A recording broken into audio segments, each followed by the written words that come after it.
मोर की बांसुरी। एक गांव के पास बहुत बड़ा और सुंदर बगीचा था। पास ही एक झरना भी था। गांव के बहुत कम लोग वहां जाया करते थे। उसमें तरह तरह के फूल खिले रहते थे। उस बगीचे में तरह तरह के पक्षी विहार करते रहते थे, जिनमें कोयल, मोर, कबूतर, चिड़िया चहकते रहते थे। एक मोर हमेशा उस बगीचे में आया करता था। जब भी मोर का मन करता वह झरने के पास चला जाता, झरने से गिरते पानी के पास चला जाता। पानी की हल्की हल्की फुहार पड़ते ही नाचने लगता था। वहीं पास के एक पेड़ पर एक दिन एक कोयल यह सब देख रही थी। उसे देखकर कोयल कुहुकाने लगी। कोयल की बोली सुनकर मोर को बहुत मजा आया। वह खुशी से अपने पूरे पंख खोलकर नाचने लगा। कुछ देर बाद कोयल उड़ जाती है। मोर भी थक चुका था। वह वापस चला जाता है।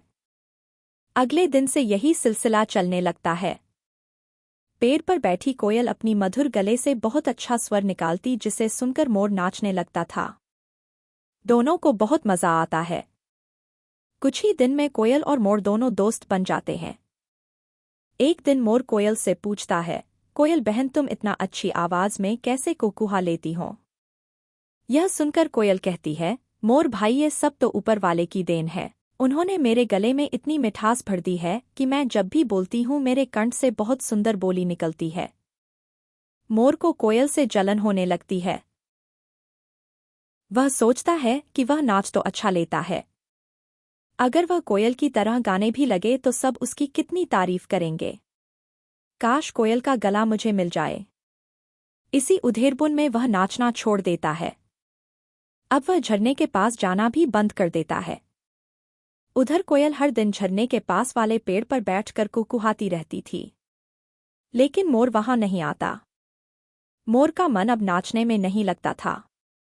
वह हर समय यही सोचता रहता कि कैसे कोयल की तरह गाने लगूं।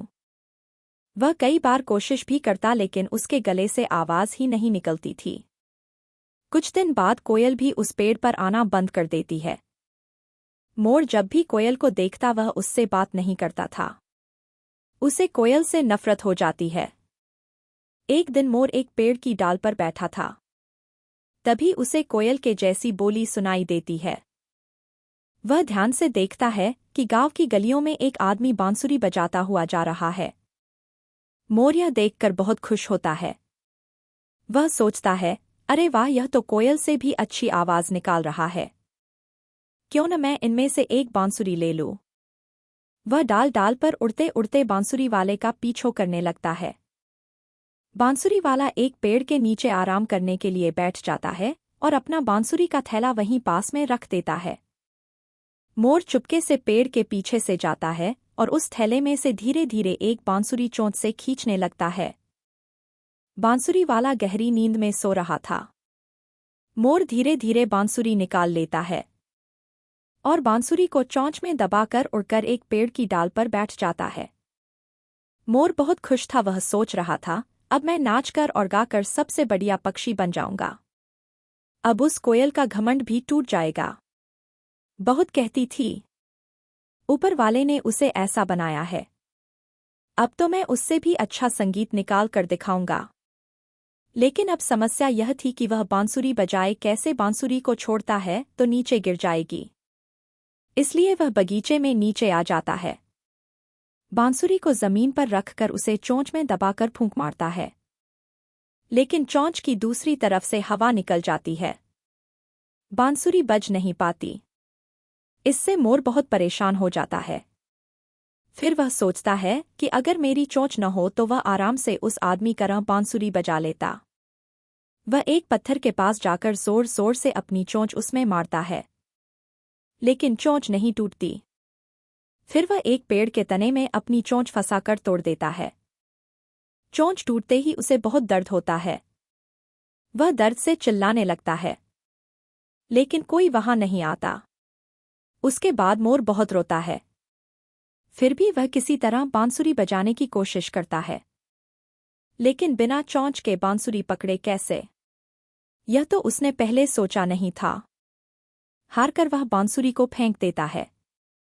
लेकिन चोंच टूटने के कारण अब वह दाना भी नहीं चुग पा रहा था। वह परेशान सा इधर उधर भटकने लगता है।